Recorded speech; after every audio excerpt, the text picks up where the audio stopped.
This is Harsh Rules, I'm Ben Harsh, and today we're going to learn to play Advanced Squad Leader Starter Kit number 1. Advanced Squad Leader Starter Kit number 1 was released in 2004 by Multiman Publishing and Avalon Hill, and designed by Ken Dunn. This game supports 2 players, and each scenario takes approximately 2 hours to play. Before we begin this episode, I'd like to recognize the Harsh Rules Patreon supporters that help make content like this possible. If you'd like to support the channel, head over to patreon.com/harshrules to learn more. And once again, thank you for your support. Welcome back to the Harsh Rules breakdown for Advanced Squad Leader Starter Kit number 1. In this episode, we're going to continue learning the rules for close combat by integrating leaders and multiple units. We've got a lot to cover, so let's get started.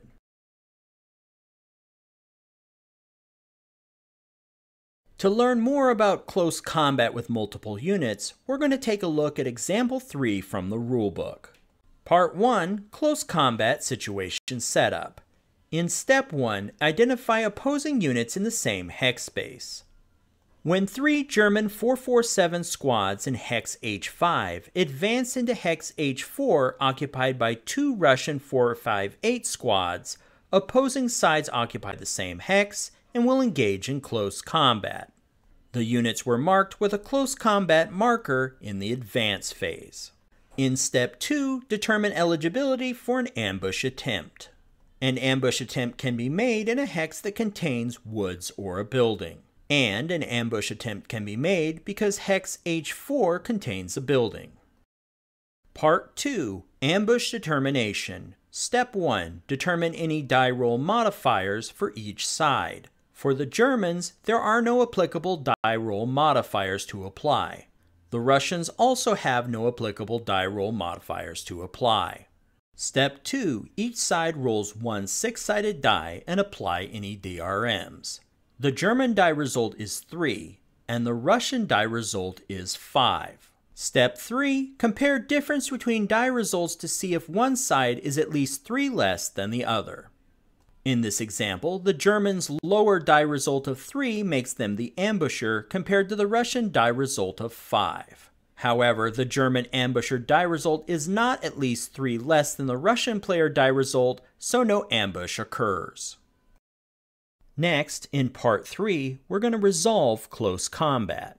In Step 1, we're going to determine the odds ratio for each side's close combat strength. Now, this is an example that has multiple units involved in close combat.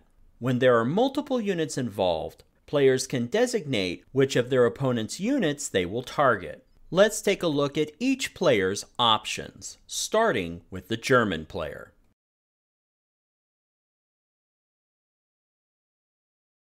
First, let's take a look at all the German options for this close combat example. When finding the odds ratio for close combat with multiple units, you total the firepower of each side and compare them to each other. If you're handy with math, you can determine the odds ratio on your own, or you can use a table like this one. Our first option for the Germans is to treat this as one big attack. So we compare their total firepower of 12 versus the Russians' total firepower of 8. And we get an odds ratio of 3-2. We'll call option 2 our split attack. So here the German player decides to split their forces and attack each of the Russian squads individually. This will necessitate 2 sets of dice rolls for the Germans' close combat. Plotting the first group of Germans with a firepower of 8 versus the single Russian squad with a firepower of 4, we get an odds ratio of 2-1 for the first dice roll, and for the second German group, which is just one squad with a firepower of 4 versus the Russian squad with a firepower of 4, equals a 1-to-1 odds ratio. Remember, this is just the German side of the close combat. The Russian player is going to come up with their own plan of how they want to attack the Germans using this same process. For their third option, the German player could conduct what we'll call a concentrated attack. Basically, they're going to take their entire group of German squads and concentrate their attack on just one Russian squad and ignore the other one. This also means from the German perspective that as long as not wiped out by the Russians, that this close combat will span into another term with them being locked in melee, but they'd be willing to take that risk to concentrate their firepower and take out one squad. So here we're looking at a total firepower from the Germans of 12 compared to the firepower of 4 of a single Russian squad. So they have a 3-to-1 odds ratio with this dice roll.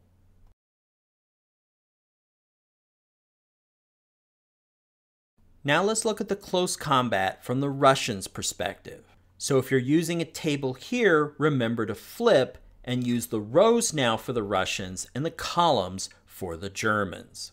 Their options are very similar. Their first option is also one big attack. So compare the Russians' total firepower of 8 versus the Germans' total firepower of 12.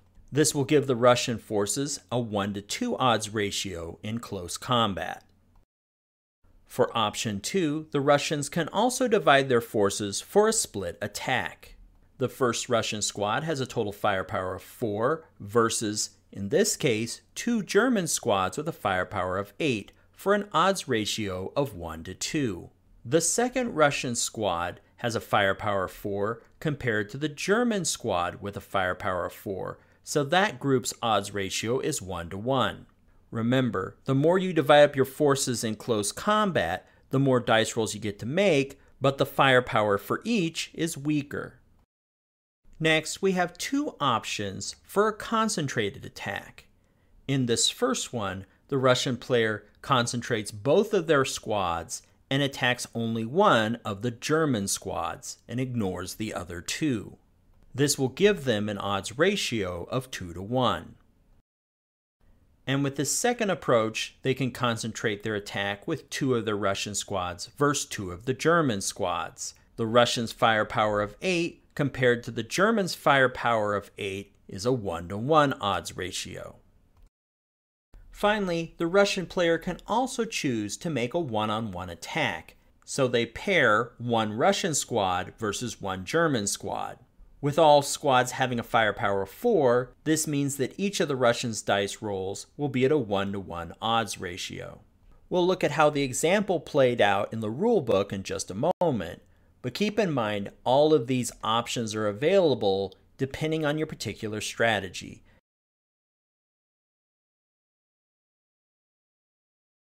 Okay, we're back to our example. Let's see if we can work through this one. So the German player decided to conduct a split attack for their end of close combat. This will divide their forces into 2 groups, which will necessitate 2 dice rolls. Group 1 is comprised of 2 German 447 squads versus 1 Russian 458 squad. They have a combined firepower of 8 versus the Russian squad's firepower of 4, with an odds ratio of 2-to-1 and a kill number of 7. The second German group, comprised of 1 German 447 squad, will target the second Russian 458 squad. Their firepower is 4 versus the Russian firepower of 4 for an odds ratio of 1-to-1 and a kill number of 5. What makes these complex forms of close combat so tricky is keeping track of everything. This is why I'm tracking each group with the units their versus on the side. It's also important to note that the Germans must declare their decision first. Each of their squads may only attack once, and each of the Russian squads may only be attacked once. So you need to be careful so you don't get things mixed up. Then it's time for the Russian player to announce their close combat strategy. For their end of close combat, the Russian player decides to also go with a split attack. Their first group will be 1 Russian 458 squad versus 2 German 447 squads. This is a firepower of 4 versus 8 with an odds ratio of 1-to-2 and a kill number of 4. Their second group is 1 Russian 458 squad versus 1 German 447 squad. This is a firepower of 4 versus 4, an odds ratio of 1-to-1 with a kill number of 5. Then in step 3, each side is going to identify any dice roll modifiers that would impact their results. For this example, both the Germans and the Russians do not have any die roll modifiers to keep track of, so this is 0. And now that we've set up all 4 of these groups, now the players need to make the dice rolls to determine the outcomes. Remember, each dice roll is tracked against that specific group's kill number. If the player can roll below the kill number, then their opponent is eliminated, but only the units that the group is targeted. If the dice result is at the kill number, then one unit suffers a casualty reduction. Anything above the kill number has no effect. Okay, let's resolve close combat. So first, let's roll for the German Group 1. The German player rolls a 6 versus a kill number of 7, which is below the kill number, eliminating the Russian squad. Now remember, this isn't an ambush, so the Russian player gets to resolve their attack with this unit before it's removed from the game. Let's move on to the second German group. The German player rolls a 9 for this group, which is above the kill number of 5, so there's no effect. Moving on to the Russian dice rolls, starting with Russian Group 1. Now this Russian squad is already dead men walking because they've been killed by Group 1, but we still need to see how their attack affected their targets. The Russian player rolls a 4 for this group versus a kill number of 4, so the Germans suffer a casualty reduction for the first 2 squads, Squad A and Squad B. The squad that is reduced will be chosen by random selection. Now on to the second Russian group. The Russian player rolls a 7 versus a kill number of 5, so there is no effect. Now in step 5, we're going to apply those close combat results. So for the Germans, the 447 Squad A was randomly selected for casualty reduction, and it became a 237 half squad. And on the Russian side, the Russian 458 squad was eliminated. After that is the close combat cleanup. For this step, review the hex occupancy and manage the close combat melee counter. So in this situation, opposing forces still reside in the same hex. Flip the CC counter to the melee side, and all units will remain locked in melee until the next close combat phase. And that wraps things up for Close Combat Example 3 with multiple units involved.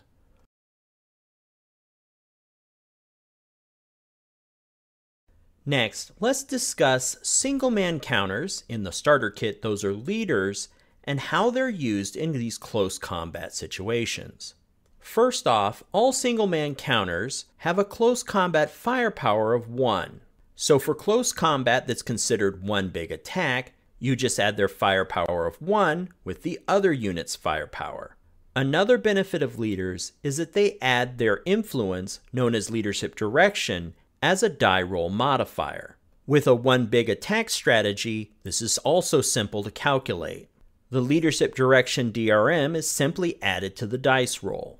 Leadership rules become more complicated when players designate their units in close combat attacks. In other words, breaking up the close combat combatants into groups. Leaders defend in close combat as part of the group it attacks with, and its leadership DRM is applied to the multi-man counters it attacks and defends with. However, a single-man counter, or a leader, may attack alone, but if it does, it must defend alone. A leader may not use its leadership DRM to modify an attack it makes alone. Keep these rules in mind when incorporating leaders into your close combat.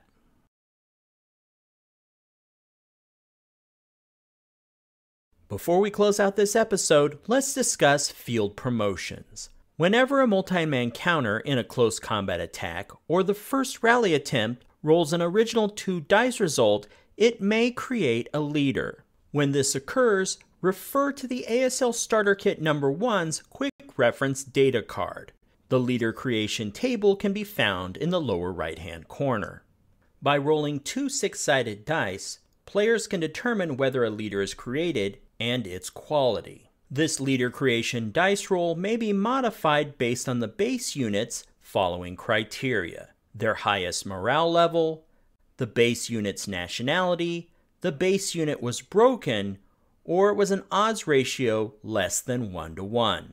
Since the leader is created instantly in close combat, this would require the player to recalculate their odds ratio to accommodate the new leader's 1 firepower. Since the result of 2 is so low, though, the final result will most likely be the opponent's elimination. And now that we've covered field promotions, this is a good place to stop for this episode. Keep your eyes on this channel, subscribe, and hit the bell icon for notifications, because in the future, we're going to delve into Starter Kit number 2, which covers Ordnance. If you found this video helpful, please give me a like and share with your friends. To be the first notified when the next episode of Harsh Rules becomes available, please hit the bell icon for notifications. And as always, this has been Harsh for Harsh Rules. Thank you so much for watching, and I'll see you on the next video.